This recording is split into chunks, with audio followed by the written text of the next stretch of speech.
उत्तर प्रदेश में हो रहे दूसरे चरण के मतदान के दौरान आज संभल के एक बूथ से लाठीचार्ज की खबर आई है। संभल विधानसभा के आर्य समाज विद्यालय में बने पोलिंग बूथ से सुरक्षा बलों ने AIM के प्रत्याशी को बाहर निकाल दिया, जिसके बाद बूथ के आसपास के इलाकों में अफरा तफरी मच गई। पता चला है कि प्रत्याशी जियाउर रहमान वर्क एजेंट नहीं बन जाने की शिकायत लेकर बूथ पहुंचे थे। अगर छिटपुट घटनाओं को छोड़ दिया जाए तो दूसरे चरण का यह पूरा मतदान शांतिपूर्ण रहा। जर्नलिस्ट सैफुल हसन के साथ विनोद मिश्रा, न्यूज नेशन, लखनऊ।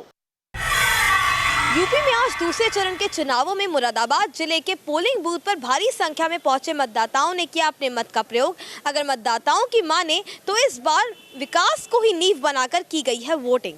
मुरादाबाद की 6 असेंबली कॉन्स्टिट्यूंसी पर आज हुई वोटिंग। लोकतंत्र के इस महापर्व पर पुरुष, महिला, बुजुर्ग और युवा मतदाताओं में खासा जोश और उत्साह देखने को मिला। मतदाताओं की माने तो मूलभूत मुद्दों के साथ साथ विकास को भी ध्यान में रखकर की गई है वोटिंग। मुरादाबाद के तमाम पोलिंग बूथ पर आज भारी संख्या में पुलिस बल भी रही तैनात। मुरादाबाद के संवेदनशील और अति संवेदनशील इलाकों में भारी संख्या में पुलिस बल तैनात। कड़ी सुरक्षा के तहत कराई गई शांतिपूर्ण वोटिंग। मुरादाबाद से वीडियो जर्नलिस्ट संजय कुमार के साथ Harsh Chandwani, News Nation, Moradabad city. Samajwadi party के गढ़ कन्नौज में प्रधानमंत्री नरेंद्र मोदी ने समाजवादी पार्टी और कांग्रेस के गठबंधन पर कसा तंज। कहा, अखिलेश कांग्रेस की गोद में जा बैठे हैं, उन्हें मुलायम पर हुआ हमला याद नहीं। कन्नौज में चुनावी रैली को संबोधित करते हुए प्रधानमंत्री ने कहा कि 2014 में जो कसर रह गई थी उसे इस बार पूरा करने के लिए बीजेपी का साथ दीजिए। मैं विकास के माध्यम से आपके सपनों को पूरा करूंगा। प्रधानमंत्री ने आरोप लगाते हुए कन्नौज की जनता से कहा कि यूपी में जो गठबंधन हुआ है वो 2 कुंबों का गठबंधन है जो सिर्फ सत्ता हासिल करना चाहता है। यूपी में 2 चरणों का चुनाव संपन्न हो चुका है और इन 2 चरणों में भाजपा को ये लगता है कि उसकी स्थिति मजबूत है, इसलिए सभी नेताओं ने अपने आप को चुनाव प्रचार में झोंक दिया है। वीडियो जर्नलिस्ट अनिल शर्मा के साथ रविकांत राय, न्यूज नेशन, दिल्ली। विधानसभा चुनावों के मद्देनजर पूरी यूपी को मत रही बीएसपी सुप्रीमो मायावती ने आज हमला अखिलेश सरकार पर बोला। मायावती ने आरोप लगाया कि यूपी में काम नहीं बल्कि अपराध बोलता है। बीजेपी और समाजवादी पार्टी दोनों को आड़े हाथों लेते हुए मायावती ने कहा कि अखिलेश के 5 साल और प्रधानमंत्री के 3.25 साल के कार्यकाल को लेकर लोगों में गुस्सा है। मायावती ने आरोप लगाया कि 37 साल तक यूपी और 54 साल तक केंद्र में राज करके देश व प्रदेश को बेहाल करने वाली कांग्रेस ने अब समाजवादी पार्टी से हाथ मिला लिया है। मोदी सरकार को दलित और अल्पसंख्यक विरोधी बताते हुए बीएसपी सुप्रीमो ने कहा कि अगर बीजेपी सत्ता में आई तो आरक्षण को भी खत्म कर देगी और साथ ही सच्चर कमेटी की सिफारिशों का भी बीजेपी सरकार में लागू होना असंभव है। रैली में उमड़ी भीड़ से गदगद बीएसपी सुप्रीमो मायावती ने कहा कि रायबरेली भले ही कभी कांग्रेस का गढ़ रहा हो, लेकिन चुनाव में इस बार यहाँ पर बीएसपी की ही पताका फहराएगी। वीडियो जर्नलिस्ट दीपक राणा के साथ अनिल यादव, न्यूज नेशन, रायबरेली। जाट आरक्षण के मुद्दे पर हरियाणा ने केंद्र सरकार से मांगी है मदद। हरियाणा सरकार ने केंद्र सरकार को चिट्ठी लिखकर कहा है कि दिन पर दिन हालात बिगड़ते जा रहे हैं, लिहाजा केंद्र सरकार सुरक्षा बलों की 56 कंपनियों को हरियाणा में तैनात करे। शिक्षा और सरकारी नौकरियों में आरक्षण सहित अन्य मांगों को लेकर हरियाणा में चल रहे जाटों के आंदोलन को लेकर हलचल अब केंद्र सरकार तक पहुंच गई है। हरियाणा सरकार ने केंद्र सरकार को चिट्ठी लिखते हुए कहा है कि धीरे धीरे प्रदर्शन तेज हो रहे हैं, लिहाजा केंद्र सरकार राज्य सरकार की मदद करे। वहीं सुरक्षा को लेकर 56 कंपनियों की तैनाती की मांग राज्य सरकार ने की है। इससे पहले केंद्र सरकार 40 सुरक्षा बलों की कंपनियों को हरियाणा में भेज चुकी है। जाट नेताओं ने धमकी दी है कि मांगे पूरी नहीं होने की स्थिति में वे 19 फरवरी से अपना आंदोलन तेज करेंगे। पिछले साल जाट आंदोलन की वजह से हरियाणा के भीतर काफी जान माल का नुकसान हुआ था, लिहाजा इस बार सरकार किसी भी प्रकार की कोताही बरतना नहीं चाहती है। वीडियो जर्नलिस्ट जयराम यादव के साथ मोहित राज दुबे, न्यूज नेशन, दिल्ली। दिल्ली की तिहाड़ जेल बाहुबली आरजेडी नेता शहाबुद्दीन का नया ठिकाना होगी। सुप्रीम कोर्ट ने 1 हफ्ते के अंदर शहाबुद्दीन को बिहार की सिवान जेल से तिहाड़ भेजने का निर्देश दिया है। सुप्रीम कोर्ट ने तेजाब कांड में अपने बच्चों को खोने वाले चंदा बाबू और दिवंगत पत्रकार राजदेव रंजन की पत्नी आशा रंजन की याचिका पर सुनवाई करते हुए फैसला सुनाया है। आशा रंजन की ओर से दायर याचिका में कहा गया था कि शहाबुद्दीन के सिवान जेल में रहने पर उनकी जान को खतरा है, वो वहां रहते हुए गवाहों को प्रभावित कर सकते हैं, लिहाजा उनके खिलाफ मामलों का ट्रायल प्रभावित हो सकता है। सुप्रीम कोर्ट ने बिहार सरकार को शहाबुद्दीन को तिहाड़ भेजने के लिए 1 हफ्ते का वक्त दिया है। अदालत ने कहा है कि शहाबुद्दीन के खिलाफ लंबित सभी मुकदमों में उसकी पेशी और वीडियो कॉन्फ्रेंसिंग के जरिए होगी। शहाबुद्दीन की ओर से अदालत में कहा गया कि अगर उसे किसी दूसरी जेल में ट्रांसफर किया जाता है तो ये उसके अधिकारों का हनन होगा। लेकिन सुप्रीम कोर्ट ने कहा कि पीड़ित और जनता का हित कहीं ज्यादा महत्वपूर्ण है और ट्रायल निष्पक्ष और स्वतंत्र हो यह सुनिश्चित करना अदालत की जिम्मेदारी है। वीडियो जर्नलिस्ट सत्या के साथ Arvind Singh, news nation, Delhi. Chhapra jail में कैदियों ने पुलिस कर्मियों पर ही कर दिया पथराव। दरअसल पुलिसकर्मी जेल में अचानक छापेमारी करने पहुंचे थे। पिछले महीने छपरा शहर में कुछ हत्याएं हुई थी, जिसके तार जेल में बंद कुख्यात अरुण शाह से जुड़ने की खबरें आने लगी। इसी बाबत अचानक आज सुबह कैदियों की वार्ड की तलाशी ली जा रही थी। इस बात से कैदी भड़क गए और वार्ड नंबर 12 के कैदियों ने जेल के अंदर ही पुलिस कर्मियों पर पथराव करना शुरू कर दिया। इसकी सूचना पाकर सदर एसडीओ और एएसपी जेल के अंदर पहुंचकर मामले को शांत करवाने में जुट गए, मगर इस पथराव में जेल में तैनात 2 पुलिसकर्मियों का सर फट गया, जिनका इलाज सदर अस्पताल छपरा में चल रहा है। जेल में मोबाइल का इस्तेमाल और मोबाइल से रंगदारी मांगने का मामला पहले भी सामने आता रहा है और आज जिस तरीके से जेल में छापेमारी के दौरान पुलिसकर्मियों पर हमला किया गया, इसने पूरे जेल के व्यवस्था पर सवाल खड़े किए। विजय सत्येंद्र के साथ रजनीश सिन्हा, न्यूज नेशन, पटना। ये खबर गुड़गांव से है, जहां पर एक नाबालिग बच्ची से रेप के बाद हत्या के मामले में पुलिस ने अब तक 3 आरोपियों को गिरफ्तार किया है। इन पर आरोप है कि इन्होंने बच्ची को पैसों का लालच देकर पहले तो अगवा किया, रेप करने के बाद उसको मौत के घाट उतार दिया गया। इस पूरे मामले में बीते 23 जनवरी को बच्चे की लाश बरामद हुई। मेडिकल रिपोर्ट में खुलासा हुआ कि बच्ची के साथ रेप हुआ है। पुलिस के शिकंजे में आए इन आरोपियों पर यह आरोप बेहद गंभीर है। इन्होंने 10 साल की मासूम को पहले अगवा किया, फिर बलात्कार किया उसके साथ और उसकी हत्या कर दी। पुलिस के अनुसार एक आरोपी बच्ची का परिचित बताया जा रहा है, जिसने पैसे का लालच देकर लड़की को अपने पास बुलाया और फिर उसे गाड़ी में अगवा कर फरार हो गए। पुलिस इस मामले की तमाम कड़ियों को जोड़कर सबूत जुटाने में लगी है, ताकि आरोपियों पर कानून का शिकंजा तेजी के साथ कसा जा सके। वीडियो जर्नलिस्ट अनूप के साथ निधि चतुर्वेदी, न्यूज नेशन।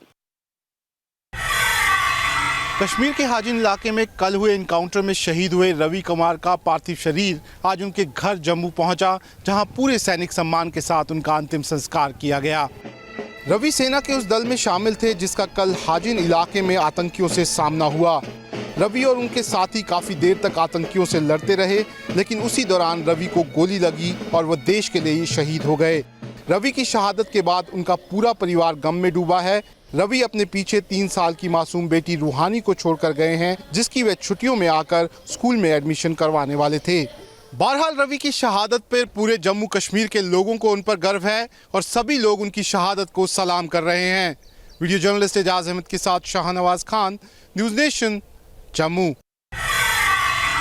कश्मीर में आज हुर्रियत कॉन्फ्रेंस ने कुलगाम चलो की कॉल दी थी, जिसको लेकर सभी सेपरेटिस्ट लीडर्स को अरेस्ट और हाउस अरेस्ट रखा गया। हुर्रियत कॉन्फ्रेंस ने आज कुलगाम चलो की कॉल दी थी, जिसको फॉइल करने के लिए सिक्योरिटी एजेंसीज ने पूरे कश्मीर में सिक्योरिटी को बढ़ा दिया और साथ ही सेपरेटिस्ट लीडर्स को अरेस्ट और हाउस अरेस्ट रखा गया। जहां मीरवाइज उमर फारूक और सईद अली शाह गिलानी को हाउस अरेस्ट रखा गया, वहीं जम्मू कश्मीर लिबरेशन फ्रंट के प्रेसिडेंट यासीन मलिक को पुलिस ने अरेस्ट किया। वहीं पूरे साउथ कश्मीर में ट्रैफिक और दुकानें बंद रही। वीडियो जर्नलिस्ट मोहम्मद यूनिस के साथ Idris loan, news nation, Srinagar. ISRO ने रचा इतिहास, एक साथ 104 उपग्रह किए लॉन्च। बुधवार सुबह भारतीय अंतरिक्ष अनुसंधान संगठन यानी इसरो ने आंध्र प्रदेश स्थित सतीश धवन लॉन्च पैड से एक साथ 104 उपग्रह लॉन्च कर इतिहास रच दिया। इस मिशन में भारत ने अपने 3 उपग्रह अंतरिक्ष में भेजे, जिसमें कार्टोसैट 2 और 2 नैनो सैटेलाइट्स INS-1A और INS-1B शामिल थे। वहीं अमेरिका के 96 उपग्रह, इसराइल, कजाकिस्तान, नीदरलैंड, स्विट्जरलैंड और UAE के एक उपग्रह भी इस मिशन में शामिल थे। वहीं प्रधानमंत्री नरेंद्र मोदी ने सैटेलाइट्स के सफल प्रक्षेपण के लिए इसरो के वैज्ञानिकों को दी बधाई। वीडियो जर्नलिस्ट मधु के साथ यासर मुश्ताक, न्यूज नेशन, बेंगलुरु। जिस पैन नंबर को पाने के लिए 25 से 30 दिन लगते हैं, वही पैन नंबर अब आपको 5 से 6 मिनट में मिल जाएगा। आयकर विभाग इसके लिए तैयारी कर रहा है। पैन नंबर पाने के लिए अब आपको लंबा इंतजार नहीं करना होगा। अब आपका पैन नंबर केवल 5 से 6 सेकंड में मिल जाएगा। आयकर विभाग का मानना है कि अगर eKYC के जरिए सिम लिया जा सकता है तो पैन कार्ड भी जारी किया जा सकता है। सूत्रों की माने तो इसके लिए CBDT और कॉर्पोरेट मामलों के मंत्रालय ने कई कंपनियों के साथ मिलकर समझौते किए हैं। और एक साझे फॉर्म के जरिए 4 घंटे में पैन जारी किया जा सकता है। इतना ही नहीं, आयकर विभाग ने आपकी सहूलियत के लिए एक ऐप जारी करने का फैसला किया है, जिसके जरिए आप इनकम टैक्स भी अदा कर सकेंगे। नोटबंदी के बाद काफी ज्यादा बैंक अकाउंट्स खुले, जिसके बाद पैन नंबर्स की काफी ज्यादा जरूरत पड़ने लगी। इसलिए सरकार उसमें नियमों में बदलाव करके पैन नंबर पहले लोगों तक पहुंचाने की तैयारी कर रही है। वीडियो जर्नलिस्ट मनोज कुमार के साथ सैयद आमिर हुसैन, न्यूज नेशन, दिल्ली। पूरी दुनिया में वायु प्रदूषण से होने वाली आधी से अधिक मौतें भारत और चीन में होती हैं। एक अध्ययन के मुताबिक ओजोन प्रदूषण से मरने वालों की संख्या भारत में सर्वाधिक। अमेरिकी संस्थान हेल्थ इफेक्ट इंस्टीट्यूट के शोध के मुताबिक दुनिया भर में वायु प्रदूषण के चलते 2015 में तकरीबन 42 लाख लोगों ने अपनी जान गंवाई। इस अध्ययन के मुताबिक वायु प्रदूषण दुनिया में मौत का 5वां सबसे बड़ा कारण है।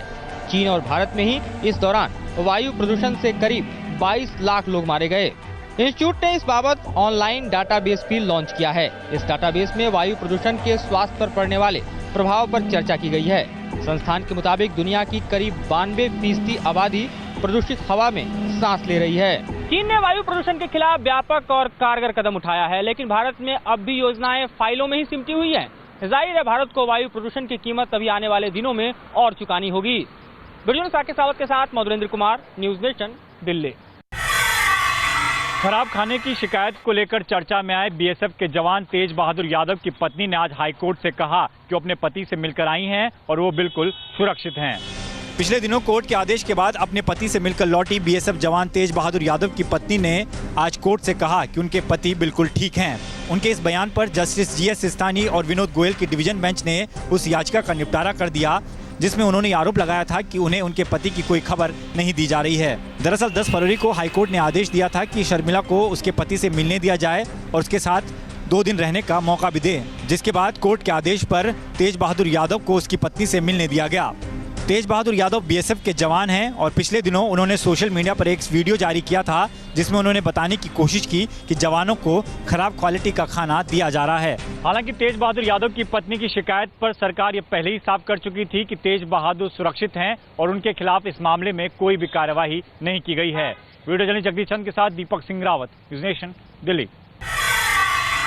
मध्य प्रदेश में शिवराज सरकार की नीतियों के खिलाफ सड़कों पर उतरे साधु संत, सड़क पर शुरू किया हवन पूजन। मध्य प्रदेश में मठ मंदिरों को लेकर शिवराज सरकार की नीतियों के खिलाफ साधु संत सड़कों पर ही धूनी रमाकर बैठ गए। संतों का कहना है कि सरकार को मठ मंदिरों के सरकारीकरण की कोशिश को तुरंत रोक देना चाहिए, साथ ही मठ मंदिरों को गुरु शिष्य परंपरा के मुताबिक संचालित किया जाना चाहिए। इतना ही नहीं, ये तमाम संत कलेक्टर की अध्यक्षता में बनी तमाम जगह नियंत्रण समितियों का भी विरोध कर रहे हैं।